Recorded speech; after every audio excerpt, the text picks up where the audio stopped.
Welcome to this explainer. When we picture a modern railway, our minds usually jump straight to those massive steel locomotives and endless miles of sprawling track. But beneath all that physical engineering, there's actually a massive, completely invisible data network. Today, we are exploring this invisible backbone. We're talking about the telecommunications that provide the fundamental control, the coordination, and the safety mechanisms that literally make modern transit possible. Because without it, those steel machines simply wouldn't move.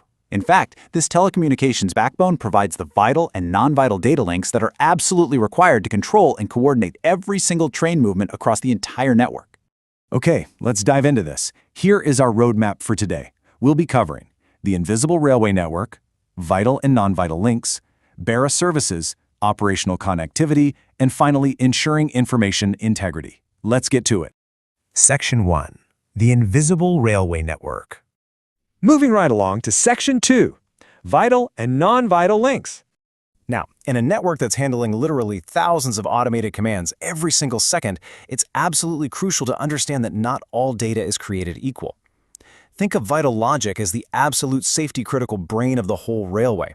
It's the interlocking system. It ensures that two trains never, ever end up on a collision course, no matter what else goes wrong. Non-vital logic, on the other hand, deals mostly with operator interfaces. So things like translating a signaler's push-button sequence into a route request, or just lighting up a route lamp on a control panel. A failure in non-vital logic, say sending an incorrect route request, well, that just behaves like a standard human error. The vital logic in the interlocking is going to catch it and stop any unsafe movement. Essentially, vital logic prioritizes perfect protection, while those non-vital systems are there to keep the railway running smoothly and efficiently.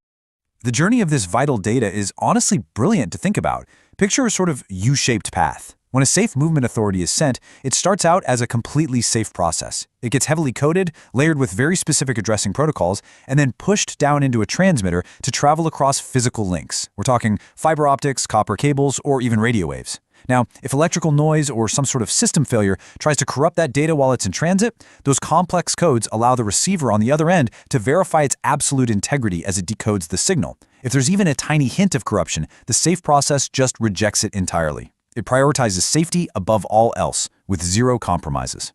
Which brings us to Section 3, Bearer's Services Explained. Okay, so now that we've covered the logic of the data, we really need to look at the connective tissue that actually carries all of this across miles and miles of infrastructure. You might already know the industry term bearer services. These are the dedicated transmission paths provided for other railway systems. Kind of think of them as the underlying highway. The telecom department builds this highway, right? But they aren't the ones actually driving the cars.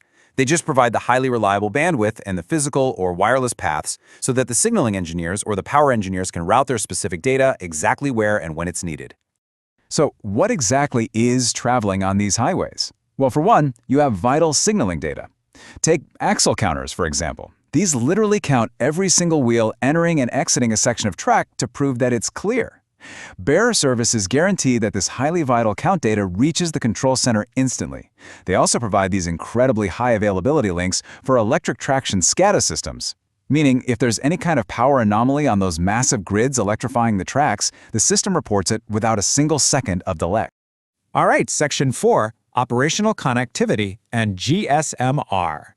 Now, what's really interesting about this is that the railway is ultimately operated by humans, right? And they rely on a highly dedicated mobile network called GSM-R, which stands for Global System for Mobile Communications Railway. This network is fundamentally enhanced way beyond the standard connection you have on your smartphone. It features incredibly strict prioritization.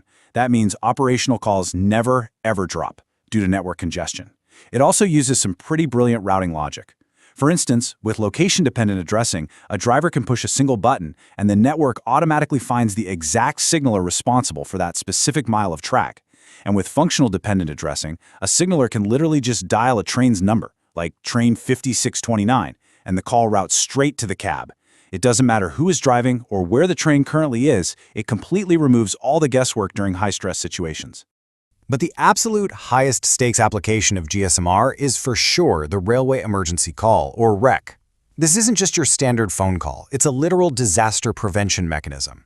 If a hazard is spotted, let's say a derailed vehicle on an adjacent track, a driver or signaler just hits a red button. Instantly, a high-priority, 5-second emergency alarm sounds in the cabs of every single train operating within a predefined geographic cell area.